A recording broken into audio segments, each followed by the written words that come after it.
Bien, querido amigo y hermano, en esta oportunidad para compartir contigo el capítulo 6 del libro Contradicciones Interiores del pastor Pedro Fuentes, el cual se titula Espiritualidad o Carnalidad. La espiritualidad no es tanto una forma de hacer, sino una forma de ser. Henry Nouwen. Se han escrito varios libros sobre el grupo de los 12 discípulos de Jesús, procurando resaltar características personales de cada uno de ellos. Pero de Simón, el hijo de Jonás, a quien Jesús llamó Pedro, se puede escribir un libro entero, dado a la cantidad de información que nos dan los 4 evangelios en el Nuevo Testamento. Podemos decir que fue un hombre en permanente ascenso en su vida ministerial. Fue llamado por Jesús para ser su discípulo. Luego fue nombrado apóstol, integró el grupo más íntimo del Maestro en el que estaban Juan, Jacobo y él. Al finalizar el ministerio, Jesús lo reconoció como quien sería el iniciador de la evangelización en el mundo. Es lo que entendemos cuando le dijo, a ti te daré la llave del reino, en San Mateo 16:19. Fue Pedro quien predicó por primera vez públicamente luego de la venida del Espíritu Santo sobre los creyentes y se convirtieron 3.000 personas, en los Hechos de los Apóstoles 2:41, y luego otras 5.000 en Hechos de los Apóstoles 4:4. Este es el apóstol que lideró la fundación de la primera iglesia cristiana en el mundo. Viendo sus logros, no nos animamos a pensar que pudo haber sufrido contradicciones interiores como todos los mortales. Sin embargo, tuvo varias. Nos detendremos en una de las más resonantes que registran los evangelios: devoción y estado sublime. En varias ocasiones del relato de los evangelistas encontramos a Pedro interviniendo en asuntos de gran espiritualidad y manteniendo conversaciones sublimes. Una de las más sobresalientes quizás sea cuando estuvo en el monte de la Transfiguración, donde pudo ver parte de la gloria del Mesías. La experiencia sobre la que nos vamos a detener es la relatada en San Mateo 16, del 13 al 23.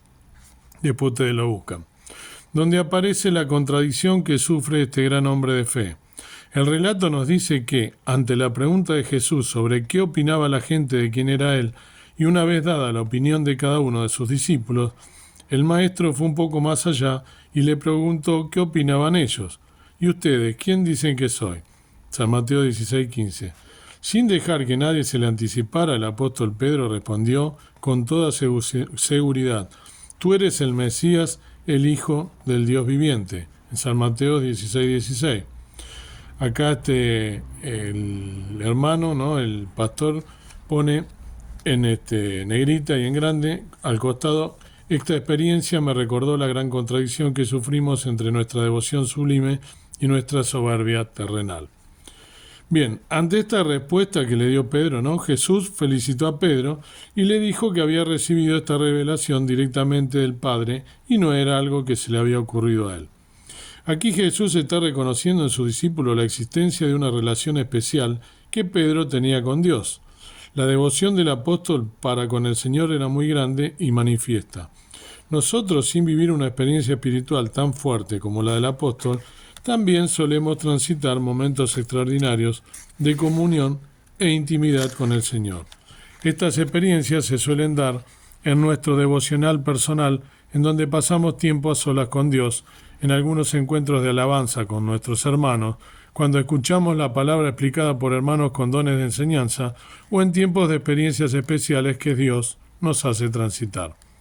Cuando vivimos este tipo de experiencias, solemos tener el mismo pensamiento de Simón, el hijo de Jonás, cuando estuvo en el monte de la Transfiguración y le dijo al Señor: Maestro, bueno es que estemos aquí.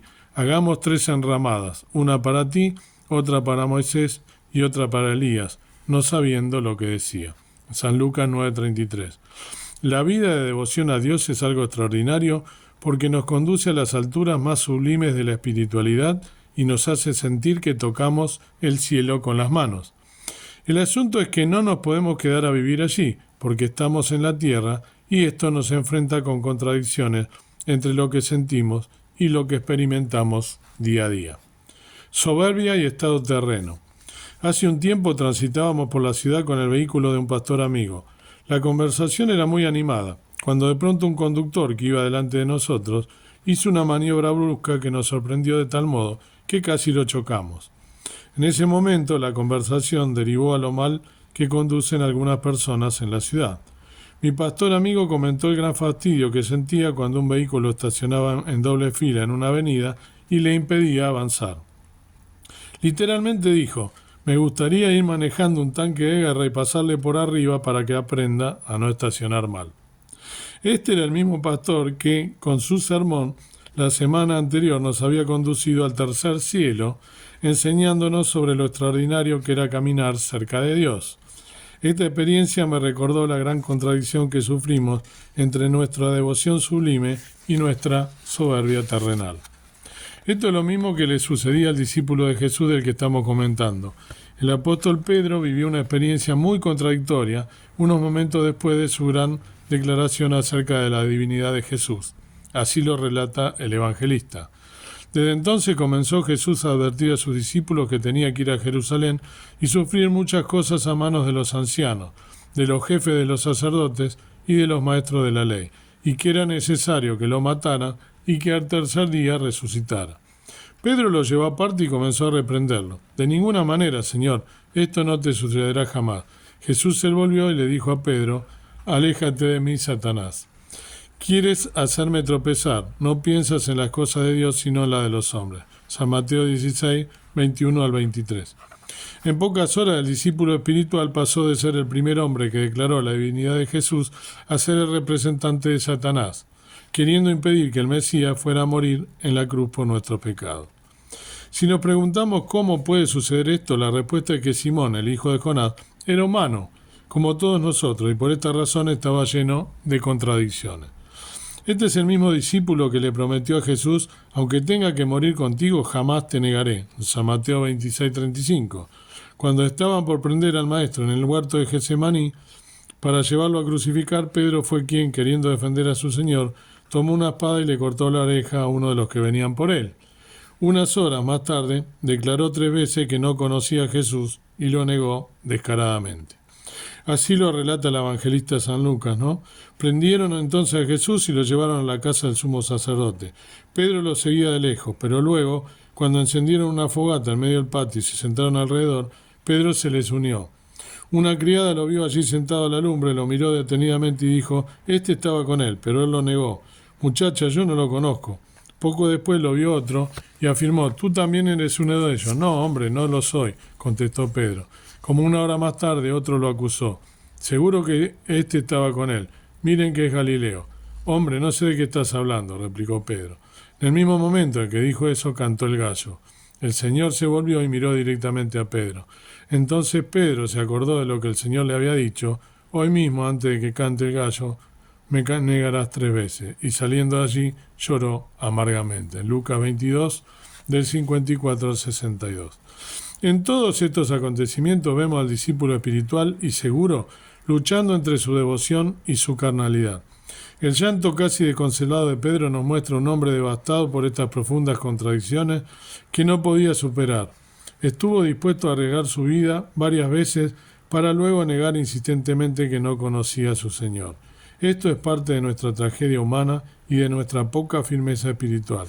Comentando la negación de Pedro y la tremenda lucha que sufrió aquella noche de la negación, el reconocido escritor F.W. Krummacher hace la siguiente reflexión: en los que han sido regenerados, el nuevo hombre no alcanza un grado de ilimitada superioridad sobre el viejo hombre, al punto de no requerir, en todos los casos, la continua influencia divina para lograr restringirlo y vencerlo. Esto es lo que Pedro, como futuro líder y pastor de la primera iglesia cristiana, debía aprender. Quizá el apóstol pensaba en esta lucha y contradicciones interiores que todos enfrentamos cuando dijo: por tanto, el que cree que está firme, tenga cuidado, no sea que caiga. 1 Corintios 10, 12. Preciosa meditación que se basa, como dijo, ¿no?, espiritualidad o carnalidad. Y esto es justamente lo que todos nosotros vivimos a diario. ¿Por qué? Porque, como dijo el pastor muy bien, somos seres humanos y tenemos, a pesar de ser renacidos, las dos naturalezas. La naturaleza nueva al ser renacidos, en cual le entregamos nuestra vida al Señor Jesús, y pasamos a ser sellados por el Espíritu Santo que nos redarguye día a día, pero también tenemos, ¿sí? Y aflora, ¿sí? Diría que a diario, hasta con nuestros pensamientos, nuestros malos pensamientos y muchos malos actos, porque somos pecadores, como dice la palabra del Señor, no hay justo ni aun uno, ¿sí? Y esa vieja naturaleza también aflora a flor de piel y a veces justamente sale a la luz. Lo que debemos hacer justamente es encomendar nuestras vidas, ¿sí? A nuestro Padre Celestial y recordar el sacrificio enorme que hizo el Señor Jesús en nuestras vidas, el cual se entregó a sí mismo hasta morir en una cruz para dar su vida y darnos vida y vida en abundancia, para darnos la vida eterna. Por lo tanto, debemos pensar en estas cosas y encomendarnos a nuestro Padre Celestial. Dios quiera que podamos vencer a nuestro enemigo tomados de la mano de Jesús con humildad, no creyéndonos superiores a nadie. Y eso es lo bueno que tiene la palabra del Señor, ¿no? Mucho, todo es bueno, pero digo, una de las cosas que me encantan de la palabra del Señor, toda la Biblia me enamora, pero una de las cosas que me encanta es que nos muestra a los apóstoles y a todos los siervos del Señor que fueron impresionantes con todas sus virtudes y también sus miserias. Nos lo muestra como somos nosotros, para que tengamos en cuenta que no debemos endiosar a nadie, ni a un líder de una iglesia, ni a un pastor, ni a un misionero, ni a nadie que haya hecho algo que nos parezca algo sobresaliente. Son hombres y son seres humanos, y la Biblia nos dice, maldito el hombre que confía en el hombre. Solo debemos confiar en Dios, en su palabra, pedir su guía todo el tiempo y estar todo el tiempo buscando la santificación y la obediencia que Él merece por ser nuestro Dios, nuestro Padre, y por habernos permitido a través del libre albedrío elegir ser salvos por gracia, por fe, para arrepentirnos de nuestros pecados. Dios quiera que podamos vivir una vida en santidad hasta el día de su venida. Padre y Dios Santo que estás en el cielo, te doy gracias por esta meditación tan preciosa que a través del hermano Pedro Fuentes y su libro podemos nosotros meditar en ella y ver esta dualidad que existe en nosotros, la vieja naturaleza aflorando y también el nuevo hombre, ¿no? La nueva criatura con la que fuimos nosotros salvos a través del sacrificio de Cristo en la cruz del Calvario y fuimos sellados también por el Espíritu Santo. Que dejemos que ese Espíritu Santo día a día se pueda manifestar en nuestra persona para decir como Pablo, vivo no ya yo, mas vive Cristo en mí. Esto que es tan difícil porque somos seres humanos que estamos nosotros siempre inclinados al mal, ¿no? Y que podamos vencer al enemigo de nuestras almas, a Satanás, para que podamos salir vencedores, estando nuestra mente inmersa en las cosas realmente importantes que son tu palabra, que no va a pasar, y que podamos vivir una vida en santidad y en obediencia, en novedad de vida, como dice tu palabra, que podamos experimentar un encuentro contigo diario, cara a cara, y pensando que te vamos a ver la gloria donde no habrá más llanto ni más dolor, como dice tu palabra, en la patria celestial, pero que mientras estemos aquí el mundo pueda ver algo diferente, que podamos abrir nuestra boca sin temor para que nosotros podamos ser de siervos fieles y que ganemos almas para el reino de Dios. Gracias te doy por todo, te pido perdón por mis faltas y encomiendo que nos ayudes a ser vencedores en este camino, en este peregrinar, en esta tierra. En el nombre precioso de Cristo Jesús, nuestro Salvador. Amén. Que Dios nos bendiga.